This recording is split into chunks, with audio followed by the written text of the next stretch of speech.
रज्जब मुरज्जब बरकत और फजीलतों वाला महीना है। क्यों ना हम नबी पाक सल्लल्लाहु अलैहि वसल्लम पर दरूद व सलाम भेजें, जिन्होंने ये अपनी उम्मत के लिए ये सब कुछ किया, जिसके लिए ये सब कायनात बनी, जिसके लिए ज़मीन व आसमान बना। क्यों ना हम नबी पाक सल्लल्लाहु अलैहि वसल्लम पर दरूद व सलाम भेजें। क्यों ना कसरत से रज्जब मुरज्जब के माह में दरूद ताज को पढ़ें, क्योंकि प्यारे आका हज़रत मोहम्मद मुस्तफ़ा सल्लल्लाहु अलैहि वसल्लम जब शब मिराज पर गए तो अपनी उम्मत के लिए क्या कुछ नहीं लेकर आए, क्या कुछ नहीं किया, बख्शिश करवाई। आज जो हमारे हालात हैं ज़िंदगी में, जो हम गुनाह करते हैं हर रोज़, उन्हीं के मुंह से बचते हैं, क्योंकि अल्लाह ताला अपने हबीब के सदक़े में हमें माफ़ कर देता है। हम सुबह की नमाज नहीं पढ़ते, इशा की नमाज नहीं पढ़ते, ये जहरी नमाजें हैं इशा की। नबी पाक सल्लल्लाहु अलैहि वसल्लम एक जगह तशरीफ़ फरमा गए तो वहाँ ऊँट ने आप सल्लल्लाहु अलैहि वसल्लम को शिकायत की कि या रसूलुल्लाह सल्लल्लाहु अलैहि वसल्लम, ये इशा की नमाज नहीं पढ़ते मेरे मालिक। तो नबी पाक सल्लल्लाहु अलैहि वसल्लम ने मालिकों को बुलाया और उन्हें कहा कि ऐ अल्लाह के बंदो, एक जानवर होकर अपने अल्लाह की,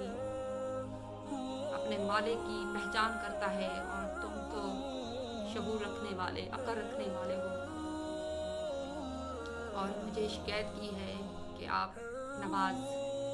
इशा की नहीं पढ़ते। ये नमाज जहरी नमाज़ें हैं, इनको नहीं छोड़ना चाहिए। सुबह की नमाज, इशा की नमाज, और हमें नबी पाक सल्लल्लाहु अलैहि वसल्लम पर कसरत से दुरूद व सलाम भेजना चाहिए, जिनके मुंह से आज हम सही सलामत हैं और हमारी शक्लें नहीं बिगड़ती, हमारी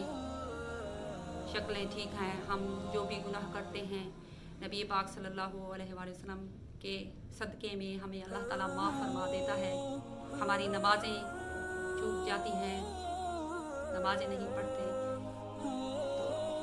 ये हमारे नबी पाक सल्लल्लाहु अलैहि वसल्लम के सदक़े में हमें ये सब कुछ मिला। ये हम सब मिलकर नबी पाक सल्लल्लाहु अलैहि वसल्लम पर दरूद ताज भेजते हैं। आप भी मेरे साथ दरूद पाक को याद फरमाइए,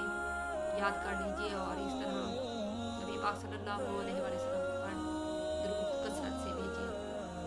तो शुरू करते हैं। अल्लाहुम्मा सल्ली अला सय्यिदिना व मौलाना मुहम्मदिन ताजे वल मिराजे वल बुराके वल अलम दाफिल बलाए वल वबाए वल कहते वल मराडे वल अलम इस्मुहु मक्तूबुम मरफूम मशफूम मनकूशुम फिल लौहे वल कलम सय्यिदिल अरबी वल अजम जिस्मुहु मुक़द्दसुम मुअत्तरुम मुतहहरुम मुनव्वरुम फिल बैति वल हरम शम्सिद दुहा बद्रित तुजा सदरिल उला नूरिल हुदा कहफिल वरा मिसबाहिल जुलम जमील शयम शफील उमम साहिबिल जूद वल करम वल्लाहु आसिमुहु जिब्रील खादिमुहु वल बुराकु मरकबुहु वल मिराजु सफरुहु व सिदरातुल मुंतहा मकामुहु काबा हुसैनी मतलूबुहु वल मतलूबु मकसूदुहु वल मकसूदु मौजूदुहु सय्यिदुल मुरसलीन खतमुन नबिय्यीन शफीउल मुज़नबीन अनीसिल गरीबीन रहमतल लिल आलमीन रहदिल आशिकीन मुरादिल मुश्तकीन शम्सिल आरिफीन सिराजिस सालिकीन मिसबाहिल मुकर्रबीन मुहिब्बिल फुकराए वल गुरबाए वल मसाकीन सय्यिदिस सकलैनि नबील हरमैनि इमामिल किबलतैनि वसीलतिना फिद दरैनि साहिबी काबा हुसैनी महबूब रब्बिल मशरिकैनि व रब्बिल मग़रिबैनि जद्दिल हसनी वल हुसैनी जद्दिल हसनी वल हुसैनी जद्दिल हसनी वल हुसैनी मौलाना मौला सकलैनि आबिल कासिमी मुहम्मद इब्न अब्दुल्लाह नूरिन बिन नूरिल्लाह या أيها المشتاقون بنور جماله صلوا عليه وآله وأصحابه وبارك وسلم تسليما. الصلاة والسلام عليك يا شفيع الله،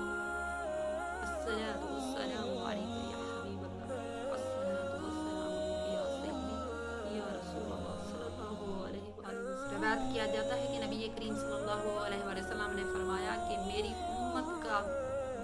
ایک وہ شخص ہوگا کہ اس کے نام اعمال کا پلڑا ہلکا ہوگا۔ تو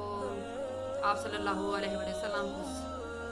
میزان پر تشریف فرما ہوں گے، تو آپ صلی اللہ علیہ وآلہ وسلم اس شخص کے پلڑے نام اعمال کے ہلکے کو دیکھ کر آپ صلی اللہ علیہ وآلہ وسلم اپنی جیب مبارک سے ایک پرچی نکالیں گے اور اس دائیں پلڑے پر رکھ دیں گے، اور اس پر فرشتے پوچھیں گے یا رسول اللہ صلی اللہ علیہ وآلہ وسلم یہ کیا چیز ہے؟ تو نبی کریم صلی اللہ علیہ وآلہ وسلم فرمائیں گے کہ یہ وہ چیز ہے، یہ میرا امتی مجھ پر ہر وقت درود و سلام بھیجتا تھا، اور اس کی پرچی میرے پاس ہے، اور اس کی جو تحفہ وہ مجھے عنایت فرماتا تھا، کرتا تھا، عنایت تحفے میں ہدیے میں دیتا تھا، میں آج ان کو یہ انعامات یہ جو انہوں نے تحفہ دیا ہے انہی کے انعامات سے میں نے یہ محفوظ کر کے رکھا ہوا ہے، اور اس کے صدقے میں اس کے پرچی کے رکھنے سے جو کہ ترازو ہوگا وہ پلڑا جھک جائے گا، اور ہر چیز کی ثواب کی حد ہے لیکن درود پاک کی کوئی حد نہیں ہے، درود پاک کے ثواب کی کوئی حد نہیں ہے۔ درود پاک کثرت سے پڑھنے سے اللہ تعالیٰ خوش ہوتا ہے کہ میرا بندہ میرے حبیب پر درود و سلام بھیجتا ہے، اور فرشتے ان کے لیے سلامتی کی دعا مانگتے ہیں۔ سبحان اللہ، کیوں نہ مانگیں؟ حبیب کی خاطر تو یہ دنیا بنی ہے، یہ آسمان چاند و ستارے تمام جہان اللہ نے اپنے حبیب کے صدقے میں یہ سب کچھ پیدا کیا ہے۔